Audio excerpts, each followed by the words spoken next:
kita sampai kepada perbincangan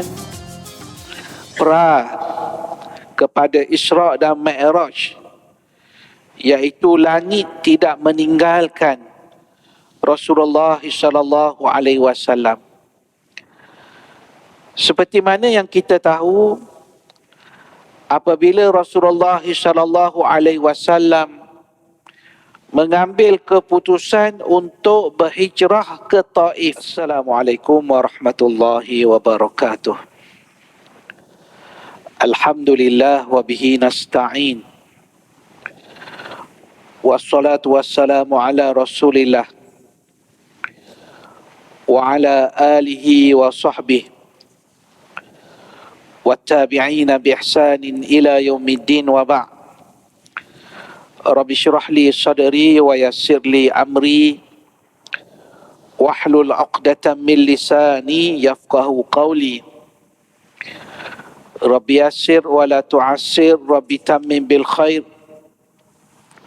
Wa la hawla wa la quwwata illa billahil 'aliyil 'azim.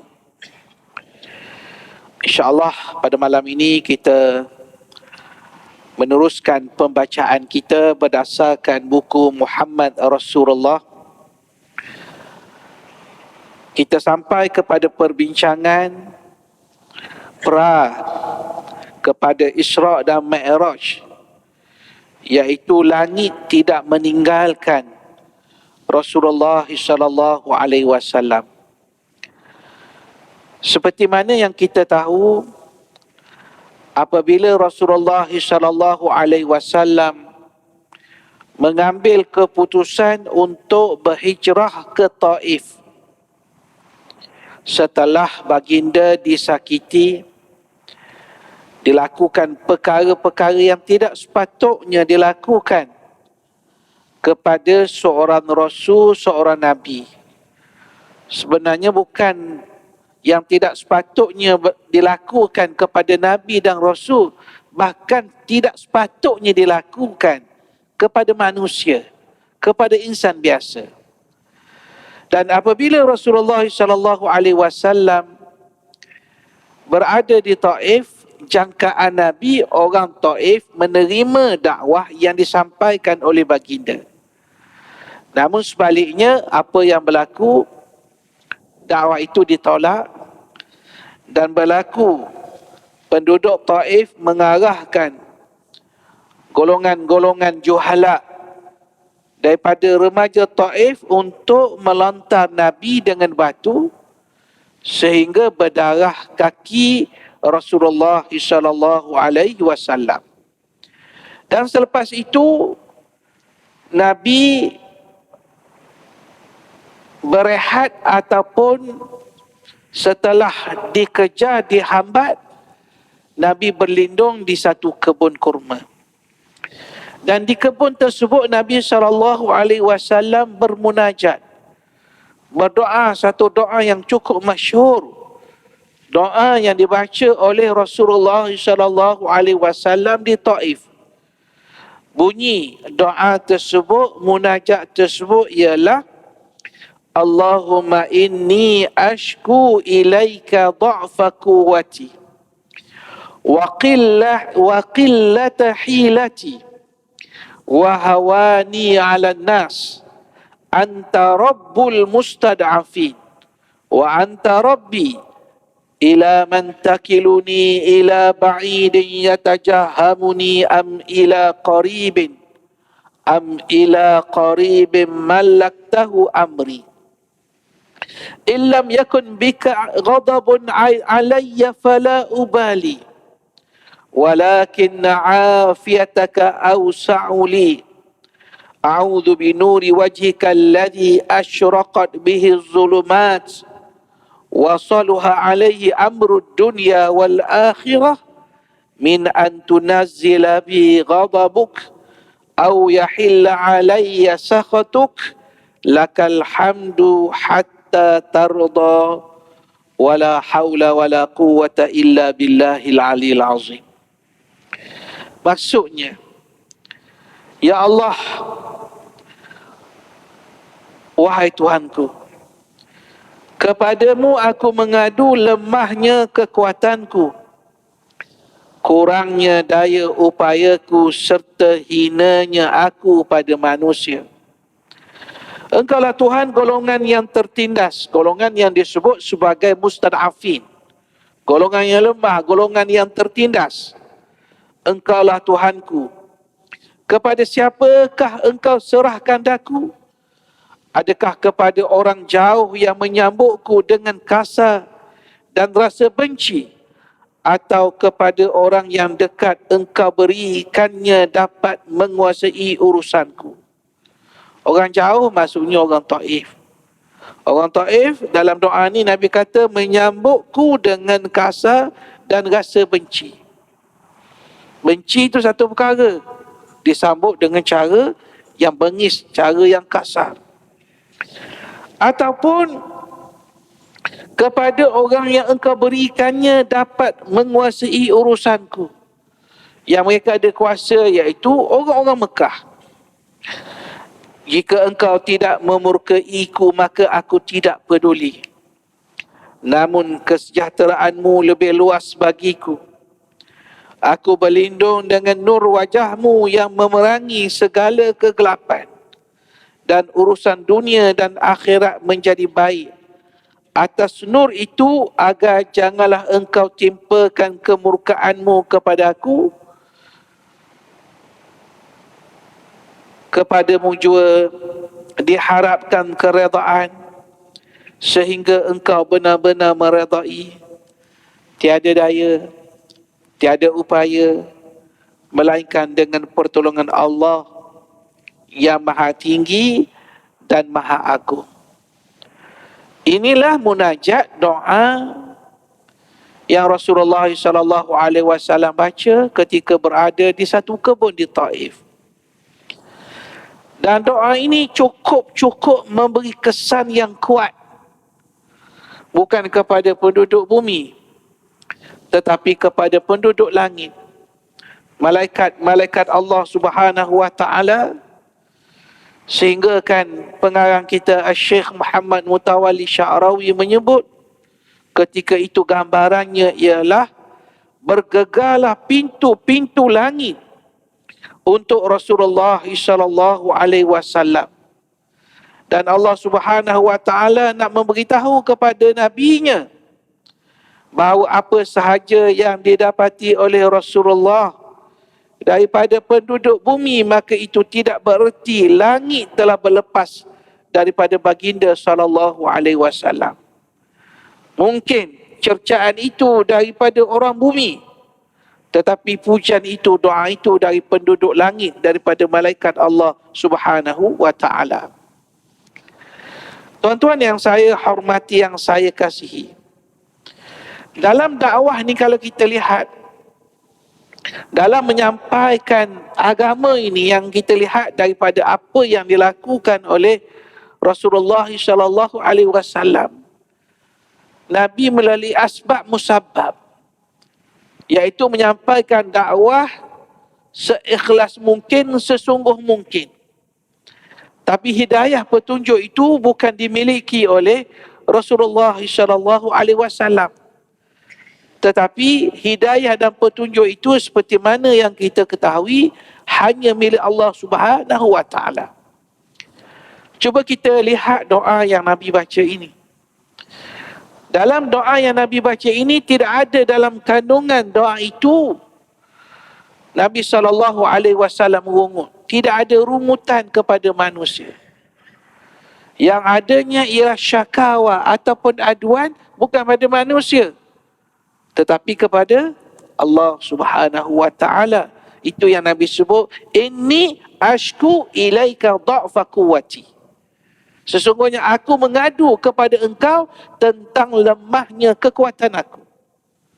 Jadi yang pertama, tidak ada yang kita sebut sebagai aduan kepada manusia. Yang kedua, dalam doa, dalam munajat yang dibaca oleh Nabi ini, tidak ada satu patah perkataan Nabi meminta supaya orang Taif itu dihancurkan oleh Allah. Kerana mereka tolak dakwahku, maka hancurkanlah orang-orang Taif. Tidak ada. Yang ketiga, dalam doa Nabi ini, Nabi tegaskan bahawa dalam perjuangan hidup ini, dalam perjuangan agama ini, yang paling dilihat, yang paling utama ialah keredaan Allah Subhanahu wa ta'ala. Yang penting ialah Allah redha. Yang penting ialah Allah tidak murka. Dan di hujung doa itu, Nabi mengajar kepada kita, keupayaan kita ini terhad. Usaha kita terhad. Benda yang kita nak buat dalam hidup ini terhad. Daya upaya kita terhad. Maka disebut di hujung itu, la haula wala quwwata illa billahil aliyyil azim. Tiada daya, tiada upaya, melainkan dengan Allah, Allah yang maha tinggi, Allah yang maha agung. Dan dalam doa ini, dalam munajat ini, seperti yang kita lihat dalam kitab-kitab sirah, menyebut bahawa datang malaikat selepas itu bertemu dengan Nabi untuk menawarkan supaya orang Taif ini dihancurkan kerana mereka menolak dakwah yang disampaikan. Tolak satu, mereka cerca, mereka maki, mereka lontarkan batu sampai berdarah kaki Nabi SAW. Tapi apa yang diungkapkan oleh Nabi ialah, Allahumma hdi qaumi fa innahum la ya'lamun. Allahumma hdi qaumi fa innahum la ya'lamun. Ya Allah, ya Tuhanku, berilah petunjuk kepada kaumku sebab mereka tidak mengetahui. Kalau mereka faham bahawa yang dibawa ini kebenaran, kebaikan untuk mereka, kenapa perlu ditolak? Dan doa-doa yang dibaca oleh Nabi ini sebenarnya tak lama selepas itu, selepas Rasulullah pulang balik ke Mekah. Bayangkanlah, patah balik ke Mekah, macam mana nak hadapi orang-orang Mekah. Tak lama selepas itu, ada satu hadiah besar yang Allah Ta'ala berikan kepada Nabi. Hadiah itu tidak pernah diberi kepada Nabi-Nabi dan juga Rasul-Rasul alaihimussalatu wassalam. Hadiah itu seperti yang disebut oleh Allah dalam surah Al-Isra. Subhanalladzi asra bi'abdihi laylan minal masjidil haram ilal masjidil aqsa alladzi barakna hawlahu linuriyahu min ayatina innahu huwas sami'ul basir. Allah Ta'ala sebut, maha suci Allah yang telah memperjalankan hambanya pada waktu malam daripada Masjidil Haram ke Masjidil Aqsa, di mana kami berkati sekitar Al-Aqsa itu.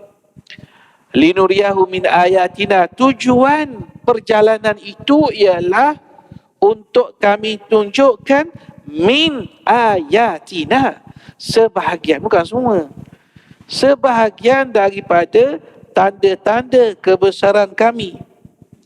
Sesungguhnya dia Allah itu maha mendengar, Allah Subhanahu wa ta'ala maha melihat.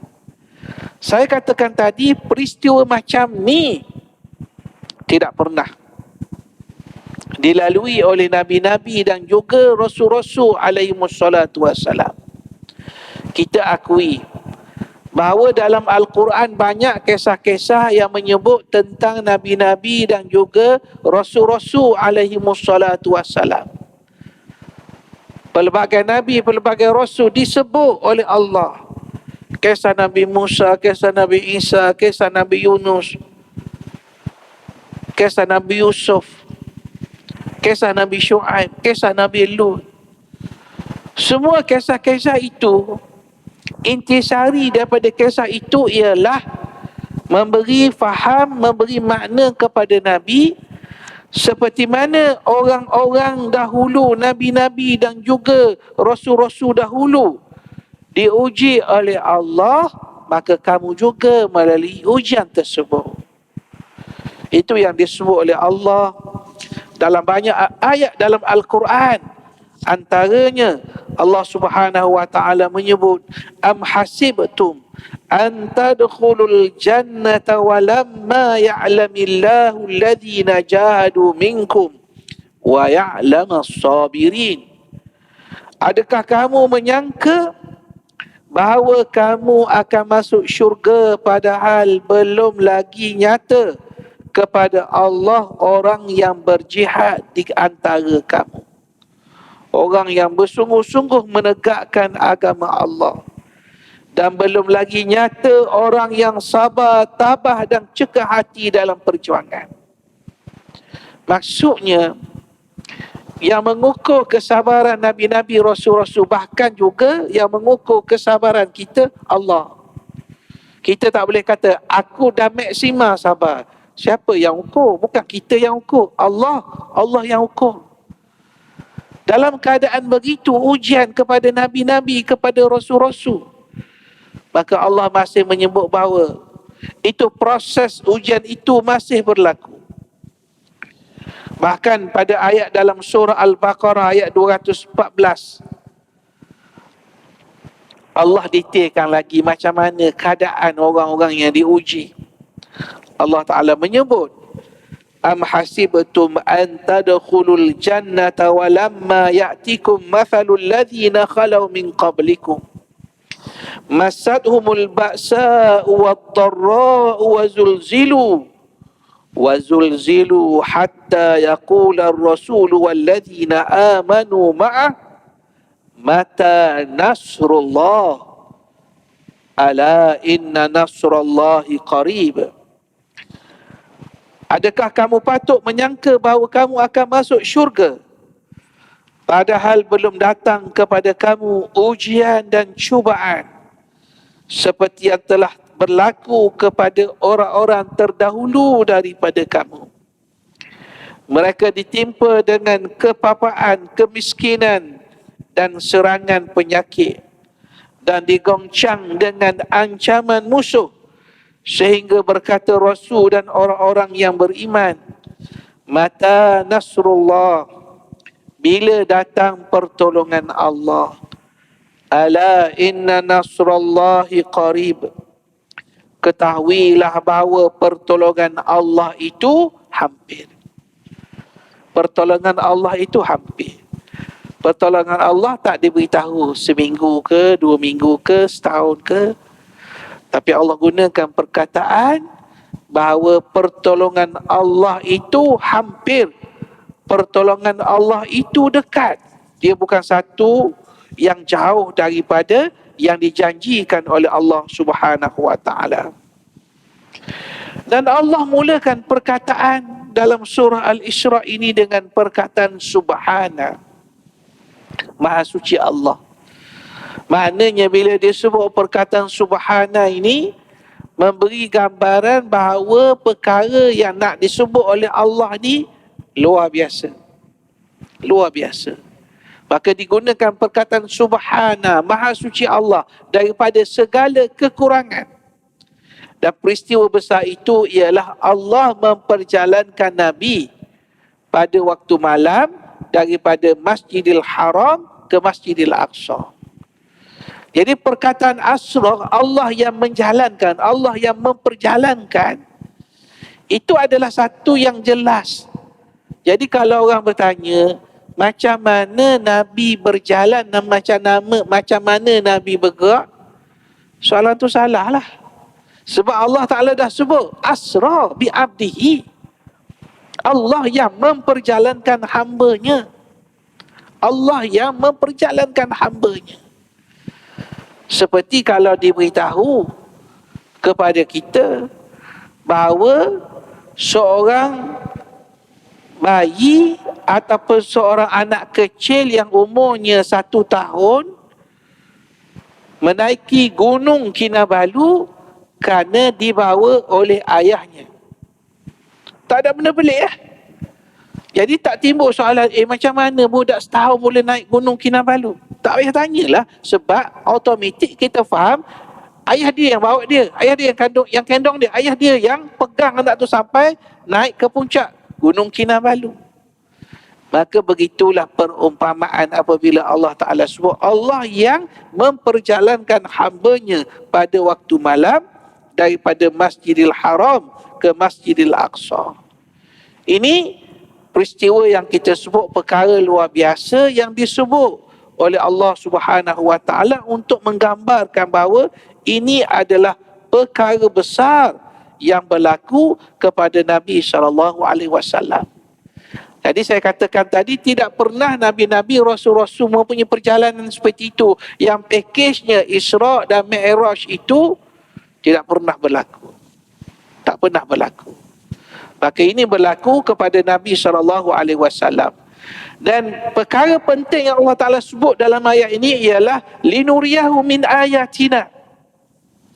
Untuk kami tunjukkan kepadanya min ayatina, sebahagian daripada tanda-tanda kebesaran Allah Subhanahu Wa Ta'ala. Bukan semua, tuan-tuan, macam saya katakan, bukan semua. Sebahagian kecil daripada tanda-tanda kebesaran Allah Subhanahu Wa Ta'ala. Baik. Dalam peristiwa itu Isra', satu lagi yang disebut sebagai Mi'raj ini, Allah Ta'ala sebut laqad ra'a min ayati rabbihil kubra. Dan sesungguhnya dia telah melihat sebahagian dari sebesar-besar tanda kekuasaan Allah Subhanahu Wa Ta'ala. Syekh Sya'rawi dalam buku yang kita baca ni, beliau menyebut mukjizat Isra' Mi'raj yang berlaku kepada Nabi ni, kedudukan posisi Nabi itu ada 3 tahap. Ada 3 tahap.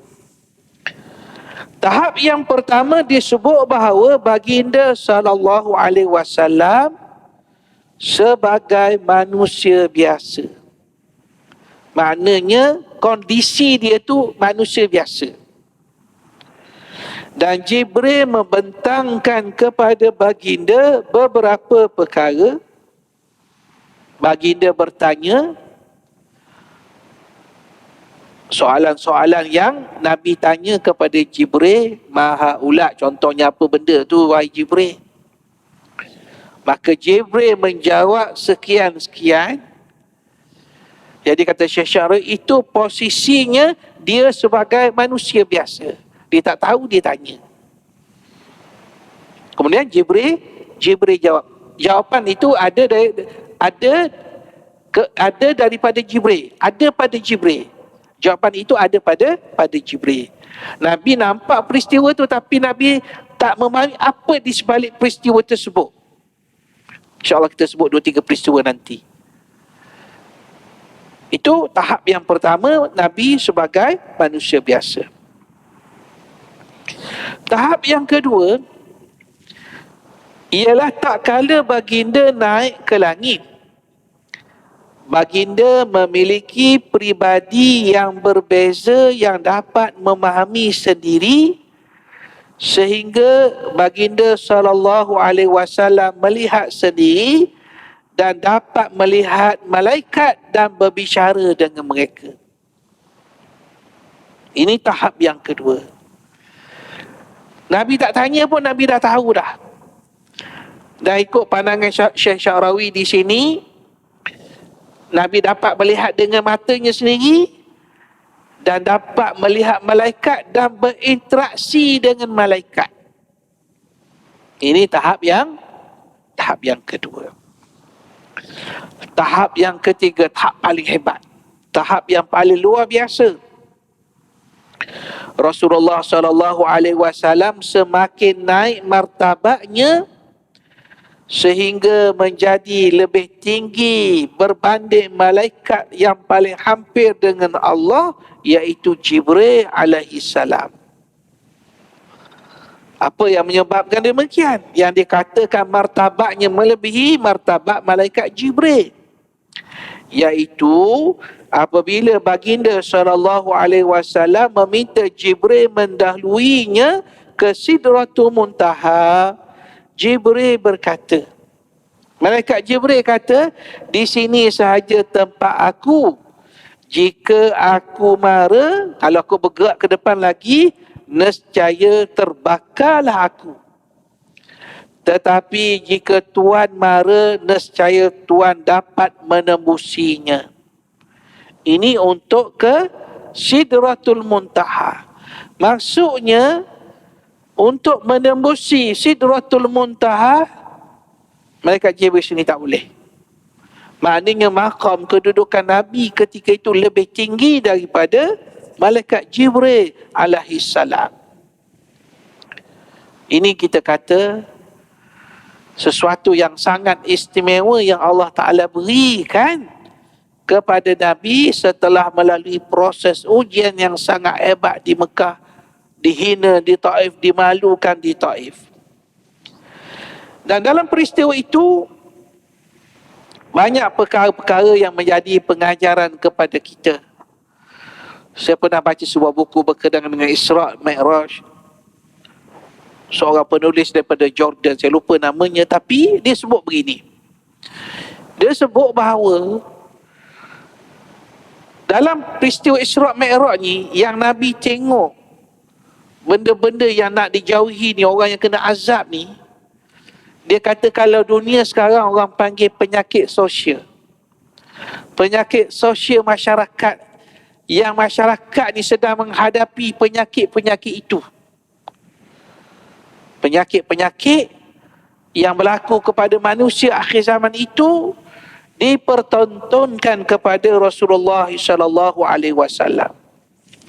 Antaranya ialah Rasulullah SAW melihat satu pemandangan, iaitu kaum yang menanam dan menuai hasil tanamannya pada masa yang sama. Dia tak ikut kaedah dunia. Kaedah dunia kalau tanam mesti ada masa dia, ada jangka masa dia. Sekarang tak ada jangka masa. Dia tanam, kemudian terus tumbuh dan dia tuai. Jadi bila ditanya kepada Jibril alaihissalam, Jibril menjawab mereka adalah al-mujahidun, pejuang yang berjuang, yang berjihad di jalan Allah Subhanahu wa ta'ala. Orang yang menegakkan agama, diletakkan bahawa mempunyai keistimewaan bahawa apa yang mereka buat itu sentiasa berterusan. Dikaitkan juga dengan orang yang berjuang dari sudut harta. Setiap ringgit yang kita infakkan itu, pahalanya berterusan. Macam kita berada di masjid indah kita pada malam ini. Kita percaya sebahagian daripada orang yang infak untuk masjid ini, sebahagiannya sudah meninggalkan kita. Mereka sudah meninggal dunia. Tapi walaupun mereka meninggal dunia, setiap pergerakan kipas ini, setiap keselesaan kita sujud, kita rokok di sini, setiap kita ambil wuduk, pahalanya berterusan. Pahalanya berterusan. Itu yang dikatakan, idza mata ibnu Adam inqata amalu illa min thalath.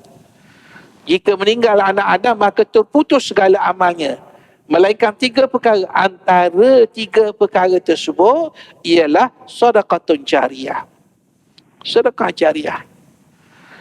Justru itu kita lihat orang mukmin, orang Islam yang faham, mereka berlumba-lumba untuk infak, untuk membangunkan masjid, membangunkan madrasah, memberi bantuan kepada orang yang memerlukan, memberi beasiswa kepada anak-anak fuqara, anak orang susah, sehingga mereka belajar dan mereka keluarkan keluarga mereka daripada kemiskinan. Kerana yakin kepada janji Allah, wa ma anfaqtum min syai'in fahuwa yukhlifu wa huwa khairur raziqin. Apa sahaja yang kamu infakkan daripada sesuatu, maka Allah Subhanahu wa ta'ala akan ganti. Wa huwa khairur raziqin. Allah itu adalah sebaik-baik pemberi rezeki. Kita selalu bercakap tentang rezeki. rezeki saya, rezeki saya, rezeki saya. Tapi pada kita sebut rezeki itu, dia ada pemberi rezeki, iaitu Ar-Razzaq, pengunia rezeki, yang memberi rezeki kepada kita. Jadi orang yang berjihad, sama ada dengan nyawa mereka, harta mereka, mereka mendapat kebaikan yang tidak pernah putus. Dan begitu juga yang Rasulullah SAW lihat, ialah baginda melihat seorang wanita tua yang pada tubuhnya pelbagai jenis perhiasan. Lalu Rasulullah bertanya, siapakah ini wahai Jibril? Jibril menjawab, dialah dunia yang dikepung oleh nafsu syahwat bagi menutupi keburukannya. Jika dunia itu sendiri dalam rupa seorang tua, maka ia bererti umurnya yang berbaki sudah tidak banyak lagi. Diumpamakan dunia ini seperti seorang wanita tua, tapi manusia terfana, terpesona dengan perhiasan palsu yang menutup diri wanita tua tersebut. Dengan perhiasan-perhiasan. Perhiasan-perhiasan. Disebut dalam kitab-kitab sirah bahawa dunia ini beritahu kepada Nabi, tunggu dulu, tengoklah saya ini. Tapi Nabi tidak berpaling. Maka Jibril menyatakan, inilah dunia. Dunia yang sudah tua. Kenapa kita kata dunia ini sudah tua? Sebab kalau berdasarkan apa yang pernah disebut oleh Nabi, tanda-tanda kiamat, kita kadang-kadang lupa. Bila sebut tanda kiamat ni, antaranya ialah seperti yang disebut oleh Nabi, bu'ithtu ana was-sa'ati kahataini.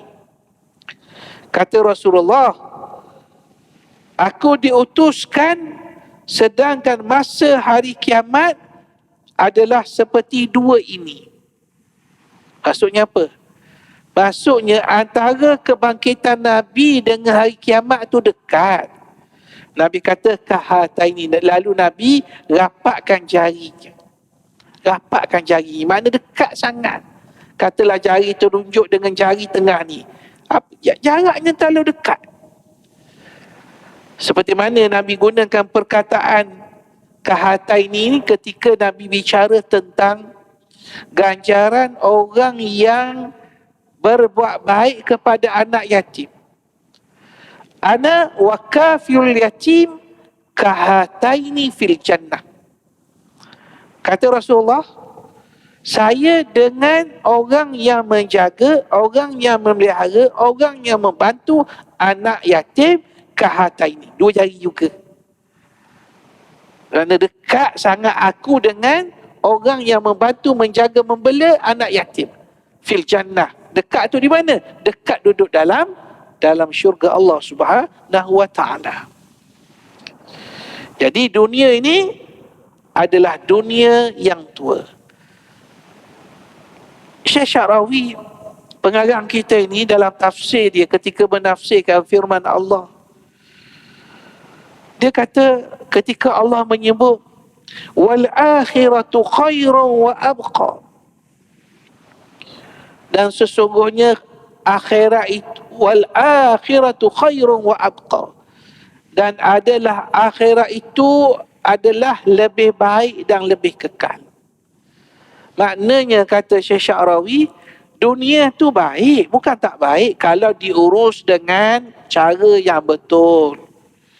Kita bukan tengok dunia seperti orang Yahudi Nasrani tengok dunia. Nabi menceritakan orang Yahudi ni mereka rakus kepada dunia tanpa mengira halal ataupun haram. Yang penting capai kehidupan dunia. Yang penting dapat. Pijak orang pijak lah. Itu Yahudi punya pemikiran. Ataupun fahaman orang Nasrani, Nabi sebut bahawa mereka ini terus tinggalkan kehidupan dunia, tak ambil hal langsung, tumpu kepada akhirat. Tapi agama yang dibawa oleh Nabi, Islam yang dibawa oleh Nabi, seperti yang disebut oleh Allah, wabtaghi fima atakallahu darul akhirah wala tansa nasibaka minad dunya. Kata Allah, carilah bekalan kamu, laba kamu untuk bekalan akhirat. Carilah, usahalah.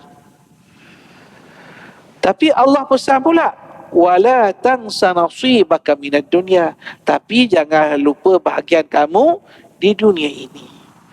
Kita nampak keseimbangan itu berlaku.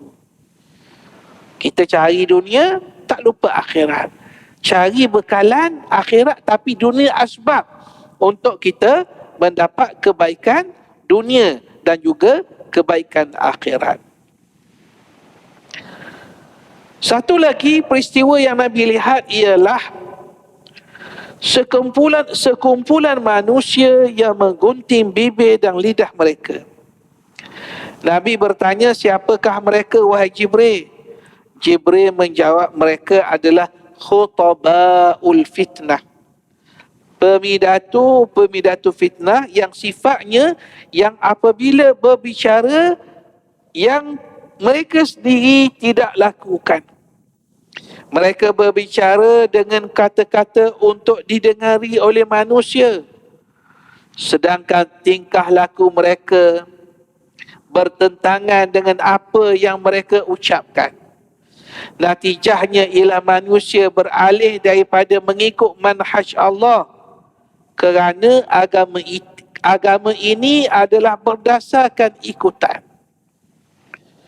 Jika ada kata-kata yang diucapkan bercanggah dengan tingkah laku dalam kalangan pendakwah di jalan Allah, maka musnahlah maudhu' ataupun topik agama. Ini teguran Syekh Mutawalli Sya'rawi kepada pendakwah-pendakwah.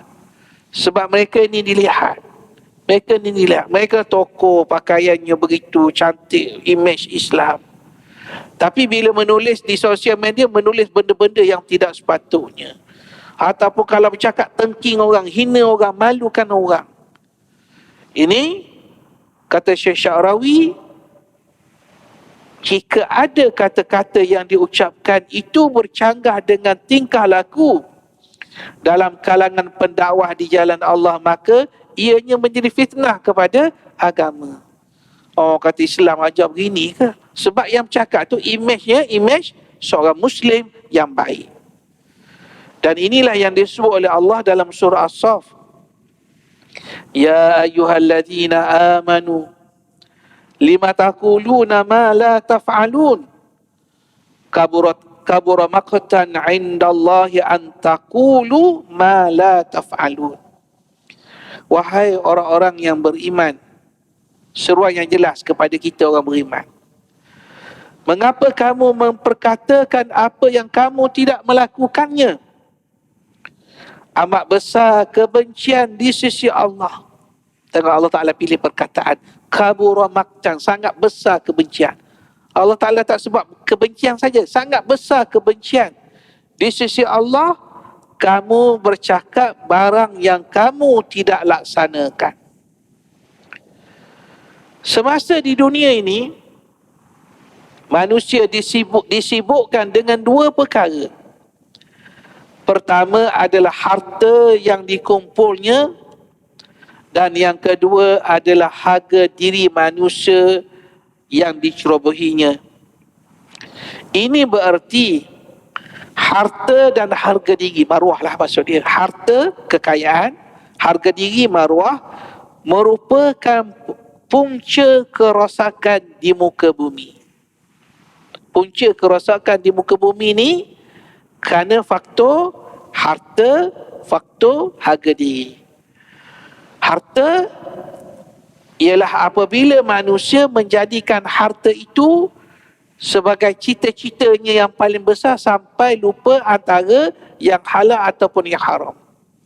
Begitu juga harga diri. Sebab itu dalam kisah Isra Mi'raj, tapi bukan tujuan kita untuk mempericikan peristiwa-peristiwa itu, tapi antaranya ialah apabila manusia tidak menjaga maruah dirinya, umpamanya digambarkan macam mana orang yang berzina. yang sudah mempunyai isteri, yang sudah mempunyai suami. Itu gambaran tentang maruah manusia. Begitu juga Allah Subhanahu wa taala sebut tentang maruah manusia apabila manusia tidak mempunyai kemampuan untuk memikul amanah. Dia pikul juga. Bukan sekadar pikul, tapi dia minta tambah lagi amanah. Amanah yang sedia ada itu tidak mampu dipikulnya. Dan bila sebut amanah ni, kita jangan nampak amanah yang besar-besar saja.